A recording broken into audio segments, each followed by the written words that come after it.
राम गोपाल मिश्र आपको याद है? शायद नहीं याद होगा, क्योंकि तमाम नाम रोज आंखों के सामने और कानों से सुनकर निकल जाते हैं। मैं बात कर रहा हूं बहराइच जिले के उसी राम गोपाल की, जिसकी हत्या दुर्गा प्रतिमा विसर्जन के दौरान हुए बवाल के बाद हो गई थी। राम गोपाल मिश्र हत्याकांड के मामले में पुलिस उस नाम को नहीं भूली थी और लगातार आरोपियों के पीछे पड़ी थी।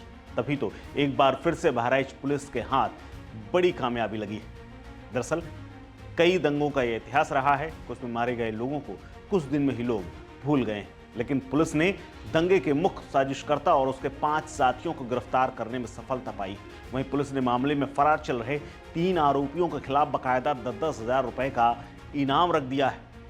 यानी उनकी सूचना जो भी देगा उसे 10 हजार रुपए का इनाम दिया जाएगा और नाम पता गुप्त रखा जाएगा। इस पूरे मामले को लेकर के बहराइच पुलिस ने बड़ी बातें कही।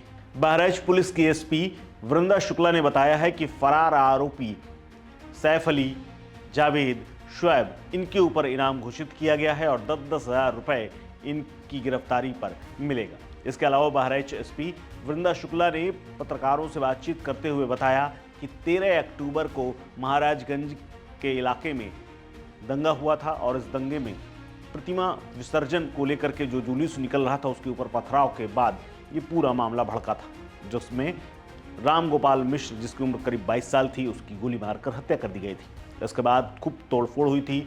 अगले दिन भी बवाल हुआ था और उन्होंने आगे ये बताया कि आगजनी, लूट, तोड़-फोड़ की इस घटना को लेकर के हरदी थाना क्षेत्र में कई धाराओं पर 2 मुकदमे दर्ज हुए थे, यानी 2 एफआईआर दर्ज हुई थी।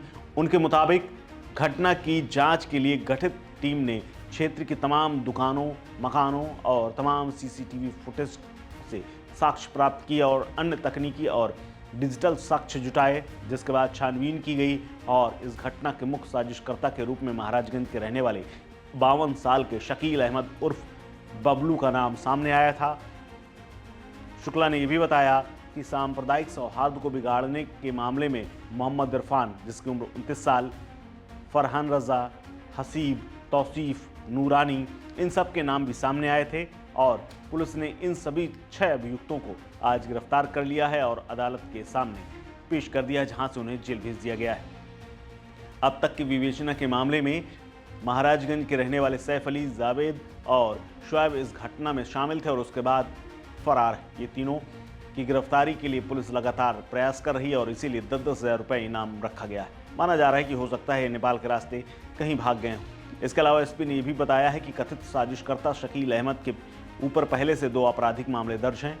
पुलिस ने यह भी बताया है कि महाराजगंज से 19 लोगों को पूछताछ के लिए हरदी पुलिस ने हिरासत में लिया था। पूछताछ के बाद 6 लोगों को गिरफ्तार किया गया, बाकी लोगों को छोड़ दिया गया।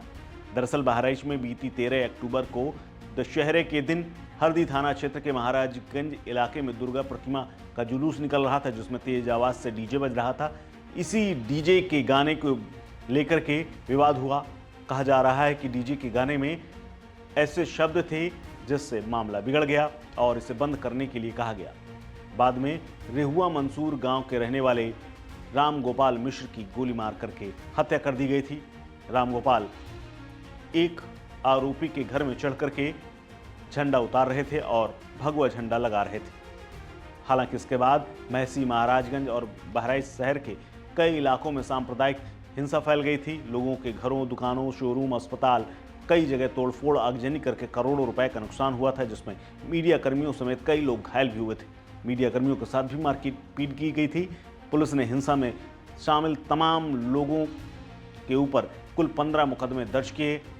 पुलिस ने यह भी बताया कि जिले व महसी थाना क्षेत्र के अब हालात पूरी तरह से सामान्य हैं। क्षेत्र में एहतियातन पर्याप्त पुलिस बल अभी भी तैनात है, लेकिन हालात पहले से सामान्य हैं और आम जनजीवन सुचारू रूप से चल रहा है। लेकिन आपको बता दें कि इस घटना के बाद, यानी राम गोपाल की मौत के बाद, शहर में 3 दिनों तक इंटरनेट बंद किया गया था और उसके बाद तमाम घटनाएं ऐसी हुई थी जिनकी वीडियो बाद में आए थे। इस खबर में फिलहाल इतना ही। अपडेट्स के लिए बने रहिए वन इंडिया हिंदी के साथ। नमस्कार।